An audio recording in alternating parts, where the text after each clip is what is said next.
Hey everybody, welcome to the newest episode of The Bearded Gamer Show. As always, I am your host, The Bearded Gamer, Chris Arnone. Straight into good news, bad news.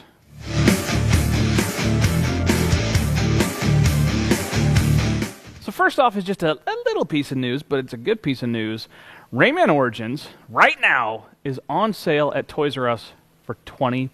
That's all consoles. And this is a game that won numerous sort of Best Game Nobody Played awards and Best Platformer awards, and really not a lot of people picked it up. Gem of a little game. It's available for like everything. So go, buy it now. What are you waiting for? $20. Fantastic game. All right.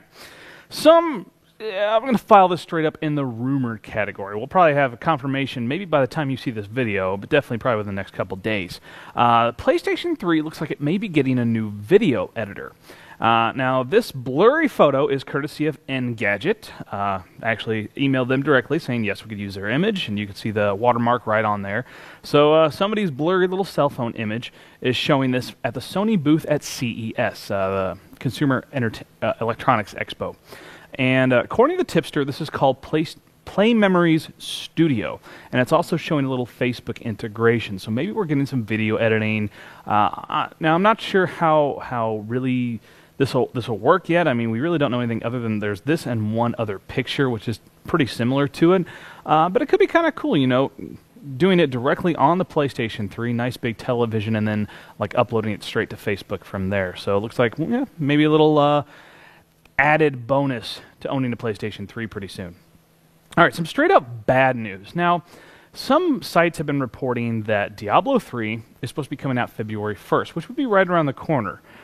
But of course, this is Blizzard, right? Blizzard just come out and said, no, February 1st is not their release date. February might not be their release date. This is Blizzard. They're going to give us the game when it's good and done and completely ready. Chris Mattson, even at BlizzCon, said, you know, we's in the home stretch. That was about as close as he could get to a release date. So it's on the horizon somewhere. Play the beta. The beta's fun. I'm in the beta. It's awesome. Still awaiting anxiously the actual game, but no, it's not that close around the corner, unfortunately. All right, some just straight up news. Not good, not bad. Now, a lot of gaming sites have been reporting that Kaz Hirai, who is the head of Sony Computer Entertainment and longtime executive for Sony, is going to be taking over for Sir Howard Stringer when he eventually steps down as CEO. Well, now both Sony and Kaz himself have come out and said, no, we never announced that. We haven't made a decision on that. We're, all this is just speculation, and really not sure where the rumor came from, but that is indeed what it is, just rumor. Most speculation right now sees Mr. Stringer retiring sometime maybe 2013, and so it's kind of unlikely that they would be deciding the successor already. But definitely, it might be Kaz Hirai. They're not saying it won't be, but they're just saying they haven't made that decision.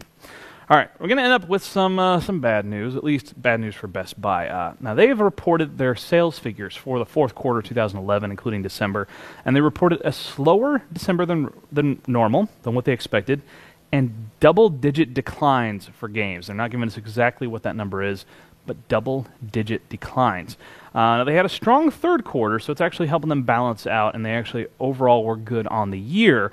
But Q4 really, especially December, underperformed for them compared to what they thought they were going to get.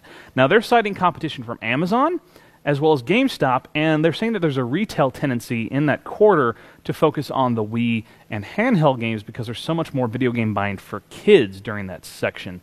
But obviously, the Kinect and Xbox 360 were very, very strong, but there was also some strong sales from the 3DS games. So hard to say that focus was wrong, but maybe focusing on the Wii wasn't the right idea. But yeah, kind of sucks for Best Buy. All right, enough for the news. Into a really hard-hitting controller confessional.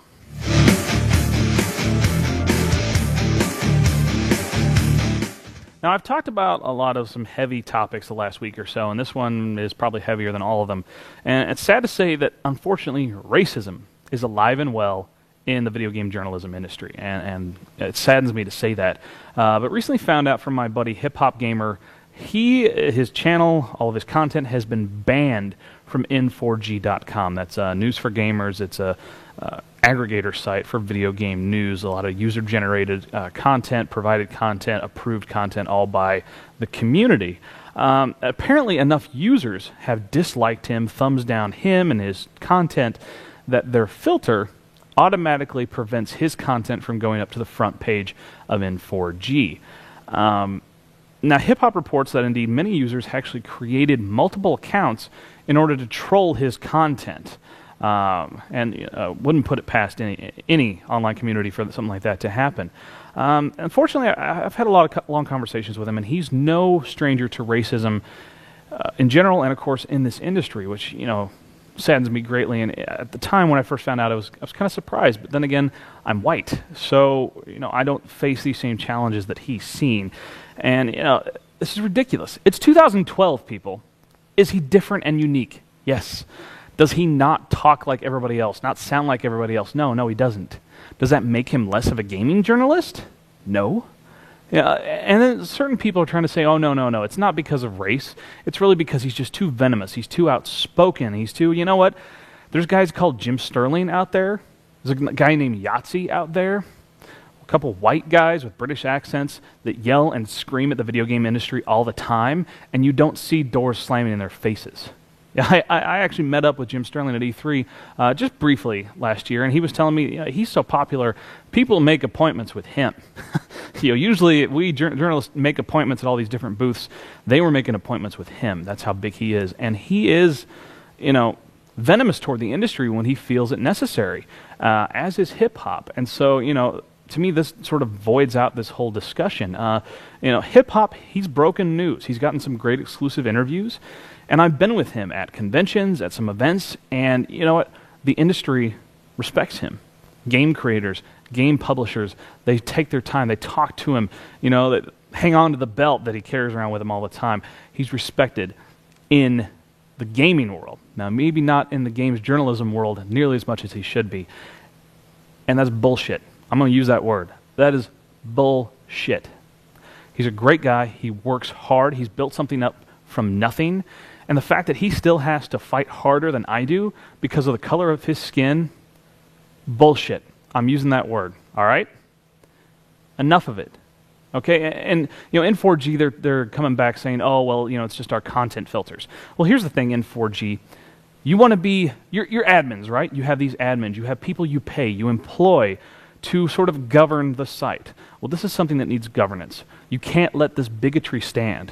You need to step up and show the community that it's wrong to downgrade someone and put someone down because of the color of their skin. It's just not right, and you should not be allowing it. And I know it's something that's hard to put your finger on because most people aren't going to come out and just say it in their comments that that's why they're doing it. But obviously, if they're beating down on him and they're not doing it to guys like Jim Sterling or Yahtzee, or, I try to be, a little out there myself. I'm probably going to get banned from N4G for this very video. It's frustrating. It's ridiculous. We should all be absolutely outraged that this has happened.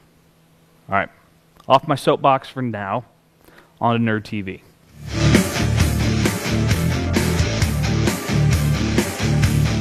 All right, try to finish this one out a little more upbeat.